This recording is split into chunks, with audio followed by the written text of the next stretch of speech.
A decade ago, contamination was found in a Hamden neighborhood, causing widespread health concerns. And after years of work and millions of dollars spent, state and local lawmakers say the long cleanup process has finally been finished. News 8's Keith Kuntz live at News 8 Control tonight with that. Keith? Darren and Sonia, basically done deal at this point, making the Newhall neighborhood a place where people feel safe and comfortable calling home once again has been a chore and an expensive one at that. After more than 2.5 years of work, city leaders were celebrating the end of the massive cleanup of the Newhall neighborhood. For a decade, this neighborhood has lived under a stigma of contamination, and that stigma is now gone. All this began in the year 2000 with the discovery of contaminated soil, the result of work done by Winchester Repeating Arms from the late 1800s through the 1950s. The cleanup of more than 240 properties began late in the summer of 2010, the result of a partnership between the town, DEEP, and the Olin Corporation. Residents were consulted in the planning stages.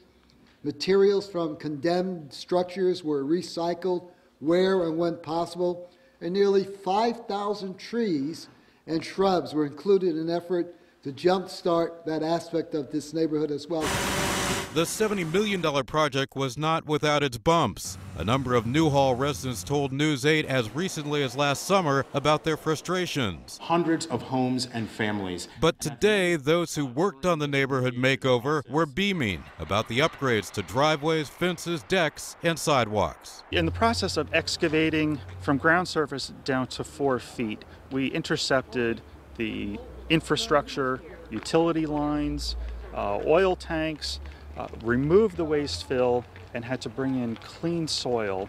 And State Representative Peter Villano called the completion of the Newhall remediation effort among his proudest accomplishments in 2 decades in the General Assembly. We are pleased with what we see now. The entire neighborhood has been transformed. It's a beautiful suburban neighborhood. Certainly a proud day for him. By the way, Representative Villano retires from the state legislature in just 2 days. Perhaps as important as anything else, lawmakers now say people in the neighborhood don't have to worry about anything dangerous in the soil around their homes. Keith Kuntz, News 8.